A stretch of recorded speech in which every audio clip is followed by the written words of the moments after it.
Times news channel देख रहे आप सभी दर्शकों का बहुत बहुत स्वागत है। मैं हूं रमनदीप कौर। इस वक्त की बड़ी खबर आ रही है प्रयागराज से। क्या है पूरा मामला, देखने के लिए बने रहिए हमारे साथ। प्रयागराज का भारतीय शहर, जिसे पहले इलाहाबाद कहा जाता था, उत्तर प्रदेश राज्य में गंगा यमुना नदी के तट पर स्थित है। ये इलाहाबाद भारत के लगभग सभी समुदाय के लिए एक पवित्र शहर है।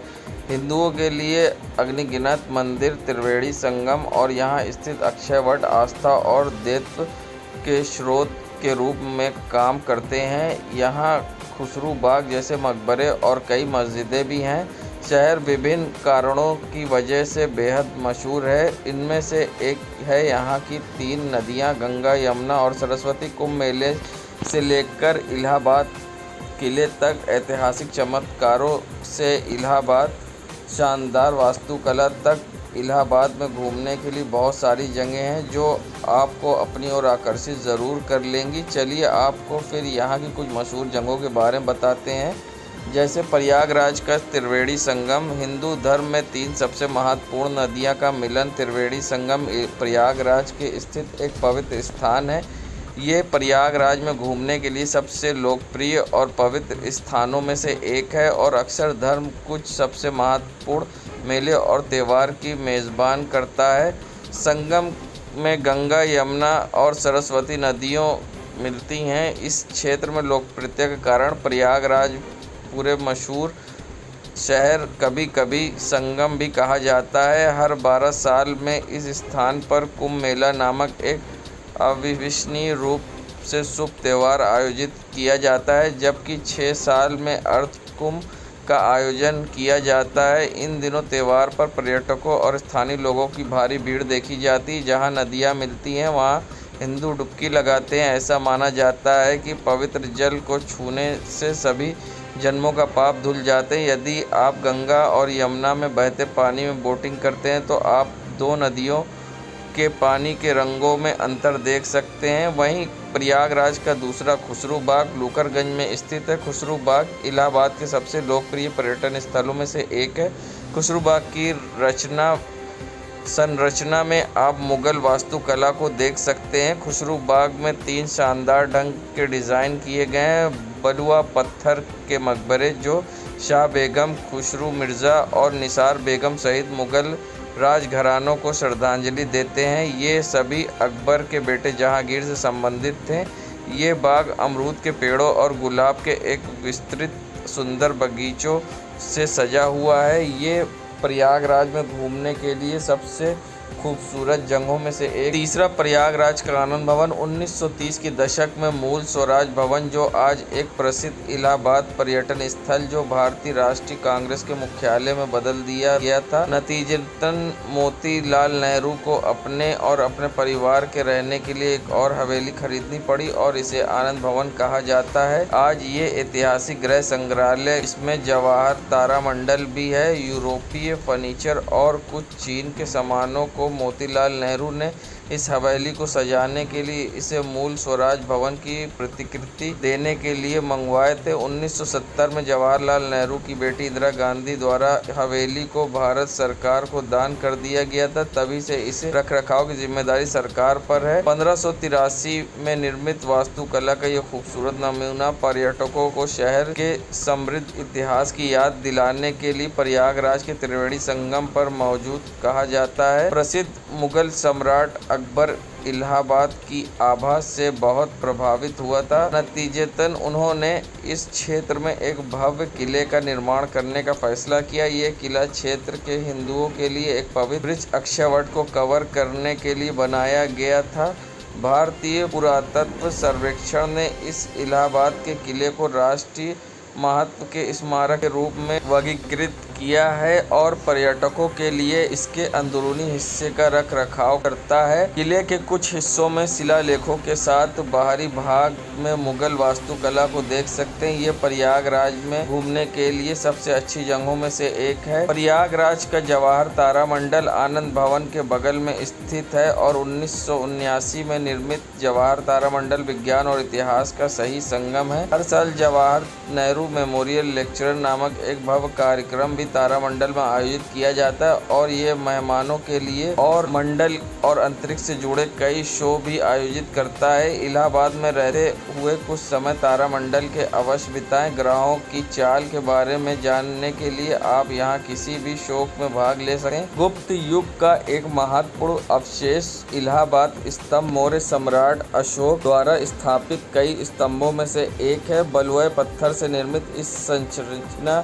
में चौथी ईसा पूर्व और 17वीं शताब्दी में समुद्रगुप्त और जहांगीर युग के शिलालेख हैं। हालांकि इलाहाबाद किले में इसकी मूल जगह से अशोक इलाहाबाद किले के स्थानांतरित कर दिया गया था, जो वर्तमान में सेना भूमि में है। इस प्रकार इलाहाबाद स्तंभ को जाने के लिए पर्यटकों को पहले अनुमति लेनी पड़ती है। 19 शताब्दी में अंत में निर्मित ऑल सेंट्स कैथेड्रल इलाहाबाद के एमजी मार्ग पर एक शानदार क्रिश्चियन चर्च है। राज्य के खूबसूरत चर्चों में से एक है। ये पर्यटकों और तीर्थयात्रियों के बीच बेहद लोकप्रिय है। चर्च ऑफ स्टोन के रूप में भी जाना जाने वाला है। ऑल सेंट्स कैथेड्रल की स्थापना पूर्व में 1871 में लेडी क्वीन एलिजाबेथ हंडली वोमेंस द्वारा की गई थी। दक्षिण भारत में घूमने वाले 8 प्रमुख पर्यटन स्थल आप भी बना सकते हैं। इन जगहों पर घूमने की प्लानिंग।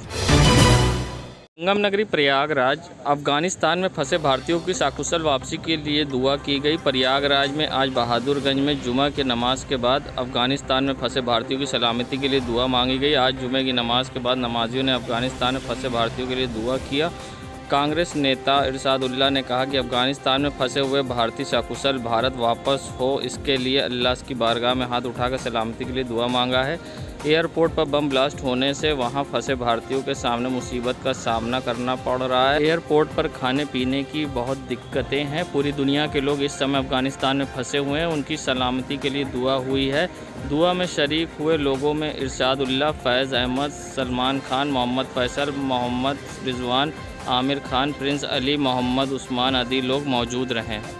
आज हम लोगों ने जुमा की नमाज के बाद नमाजी इकट्ठा होकर आज हम लोगों ने दुआ मांगी कि जिस तरीके से तालिबान में जो है लोग फंसे हुए हमारे भारतीय, तो उनके लिए यहाँ पे उनकी सलामती के लिए हम लोगों ने दुआ किया। जिस तरीके से वहाँ पे अभी माहौल बहुत ज़्यादा ख़राब है और वहाँ पे हमारे भारतीय अभी रुके हुए हैं तमाम मुसीबतें का सामना वो कर रहे हैं। हम उन सभी के लिए आज हम लोगों ने यहाँ पे दुआ किया और अल्लाह की बारगाह में कि ये अल्लाह की उनकी सही सलामत हो और खैर खैरियत से अपने वतन भारत वापस आ जाएं, और यही हमारी दुआ है। और तमाम भारतीय जो है जो अफगानिस्तान में फंसे हुए हैं वो सलामत हो और अल्लाह की बारगाह में हाथ उठाकर ये दुआ किया। इरशाद।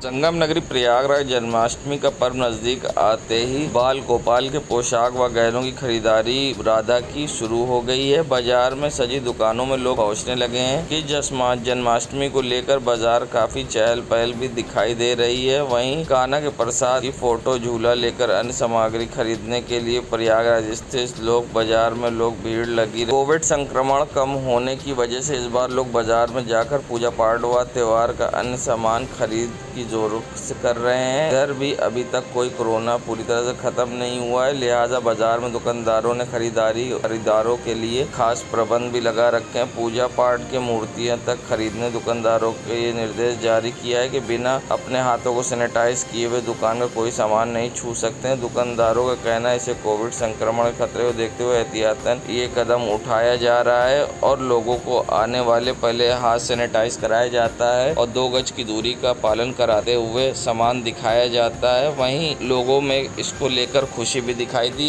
और दुकानदारों में कहीं ना कहीं कोविड के बाद नुकसान से निराशा भी दिखाई दी। आइए सुनाते हैं क्या कहना है दुकानदार का और खरीदार महिला का। कि आप भी मास्क लगा लीजिए और उनके हाथ में पहले सैनिटाइजर दिया जाए, तभी सामान को छूने दिया जाता है। उसके बाद ही वो सामान छूते हैं, उसके बाद ही कोई चीज़ मतलब दिया जाता है। बाकी बहुत असर पड़ा हुआ है, कोरोना काल से बहुत असर पड़ा हुआ।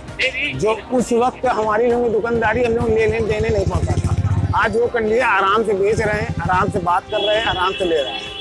पहले तो इतनी भीड़ हो जाती थी भीड़ में हम लोग लेने देने नहीं पड़ता था। ये है। हम लोगों ने पिछले साल कुछ नहीं मनाया था लॉकडाउन की वजह से। इस साल हम लोग कुछ ज़्यादा उत्साहित हैं और बच्चे भी खुश हैं, इसलिए हम लोग भगवान के कपड़े हैं और वैरायटी लेने आए हैं। तो कपड़े ले रही हूँ, अभी पालना लेना है, भगवान के कपड़े लेने हैं, बहुत सारी। बहुत अच्छे से बनाएंगे। बहुत अच्छे से। सौम्या।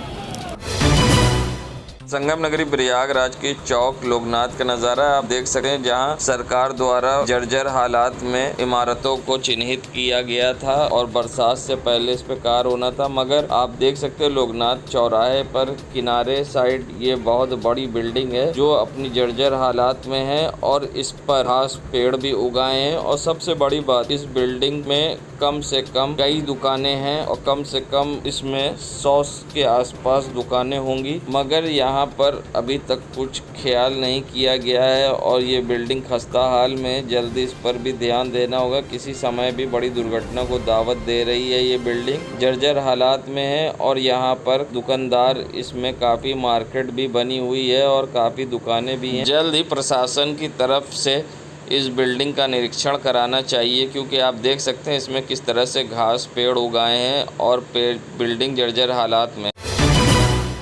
कोरोना की सेकेंड वेव के दौरान लोगों को अस्पताल में बेड और ऑक्सीजन की कमी की समस्या का सामना करना पड़ा था। हालांकि सेकेंड वेव पर सरकार ने पूरी तरह से काबू पा लिया गया है, लेकिन अब थर्ड वेव को लेकर संभावना जताई जा रही है। इसके मद्देनज़र योगी सरकार ने पहले से ही अस्पतालों को तैयार करने में जुटी है। थर्ड वेव के दौरान बच्चों में कोविड संक्रमण की जताई जा रही है। आशंका को लेकर अस्पतालों में पीकू वार्ड बनाए गए हैं और इसके साथ ही ऑक्सीजन प्लांट और दवाई का भी इंतज़ाम किया गया है।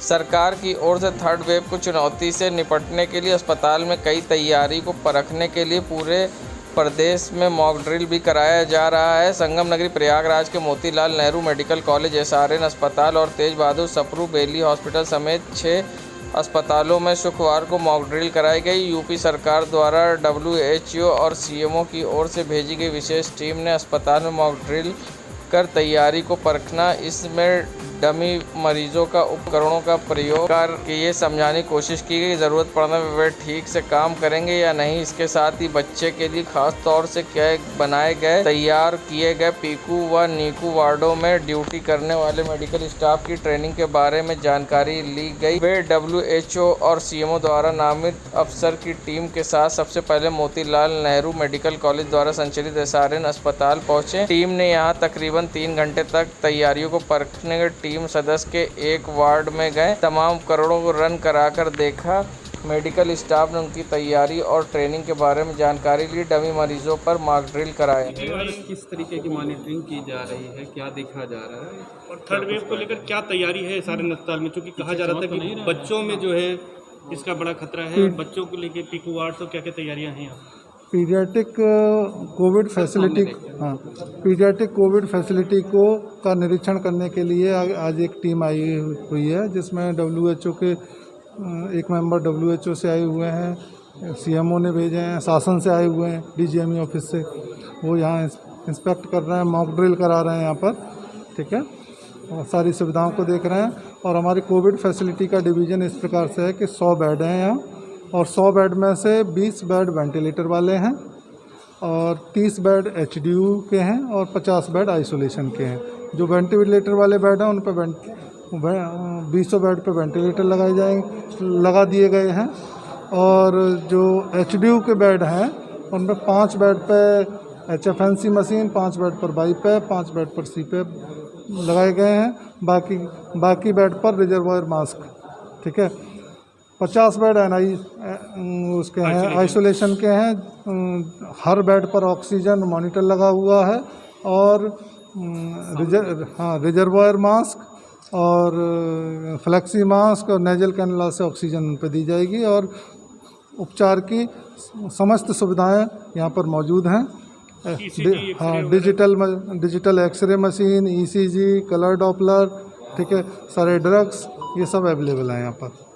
पूरी तैयारी कर ली, पूरी तैयारी कर ली है। हाँ, ऑक्सीजन, सेंट्रल ऑक्सीजन सप्लाई है यहाँ पे। ऑक्सीजन प्लांट लगे हुए हैं यहाँ, 3 प्लांट लगे हुए हैं ऑक्सीजन के, उससे सेंट्रल सप्लाई आ रही है।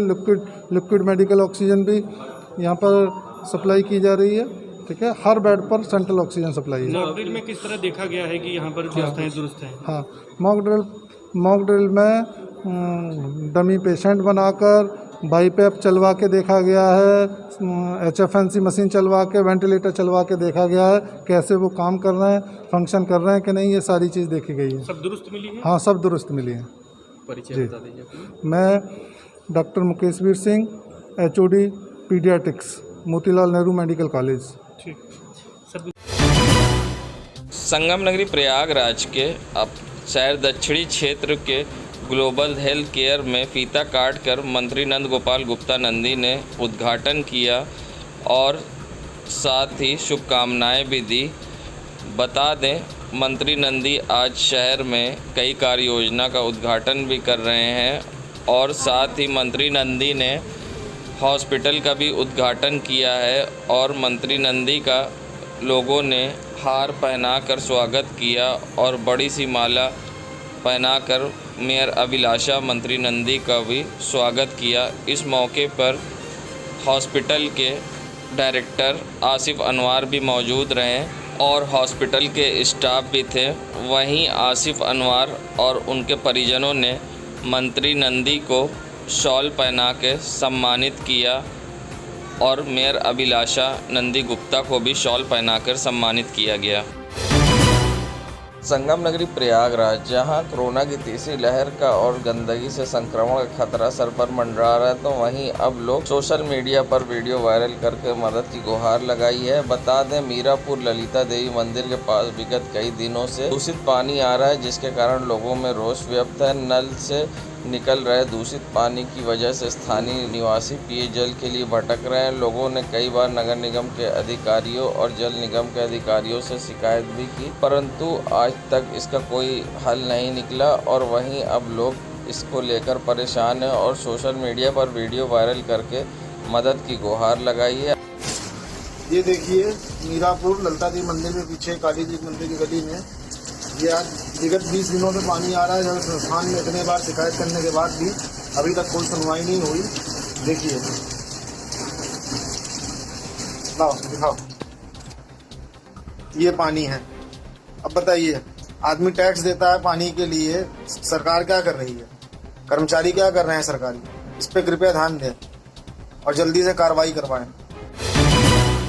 नगरी प्रयागराज के शहर दक्षिणी के विधायक नंद गोपाल गुप्ता नंदी व अल्पसंख्यक कल्याण मंत्री ने आज अपने नैनी क्षेत्र के शहर दक्षिणी इलाके के पूर्वांचल विकास निधि का योजना के अंतर्गत अपनी विधानसभा क्षेत्र नैनी मंडल में विकास कार्यों का लोकार्पण किया। साथ ही इंटरलॉकिंग व नाली के कार्यों का भी लोकार्पण किया। इस दौरान मंत्री नंदी ने पूजा पाठ कर विधि विधान के साथ योजना का लोकार्पण किया और साथ ही पूजा अर्चना भी की। इस मौके पर नैनी मंडल के अध्यक्ष दिलीप केसरवानी, पार्षद मुकेश भारती, सेक्टर संयोजक मनीष कुशवाहा, बूथ अध्यक्ष राजेश राय व प्रहलाद सिंह तोमर भी मौजूद रहे। वहीं इस मौके पर बीजेपी कार्यकर्ता संघ क्षेत्रीय लोग भी उपस्थित रहे। संगम नगरी प्रयागराज के संगम तट पर स्थित बड़े हनुमान जी के मंदिर में पहले की तरह से फिर शुरू हो चुकी है पूजा अर्चना और सुबह की आरती।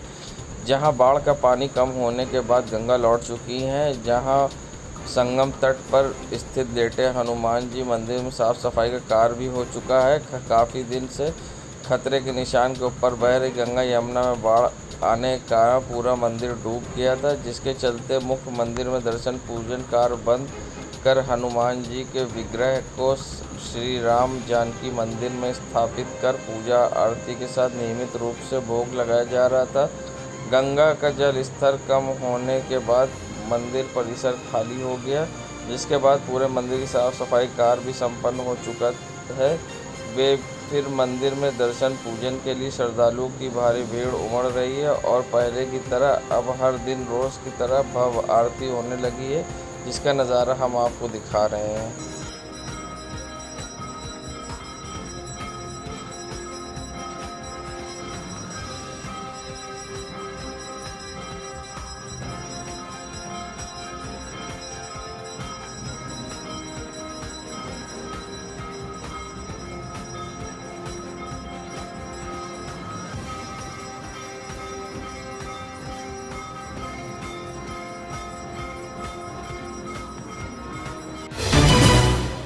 संगम नगरी प्रयागराज का ये नज़ारा है द्विवेदी मल्टी स्पेशलिटी अस्पताल का, जो कि अस्पताल में पार्किंग ना होने के बावजूद भी अस्पताल यहाँ चल रहा है, जबकि किसी भी कमर्शियल बिल्डिंग में पार्किंग होना अनिवार्य है।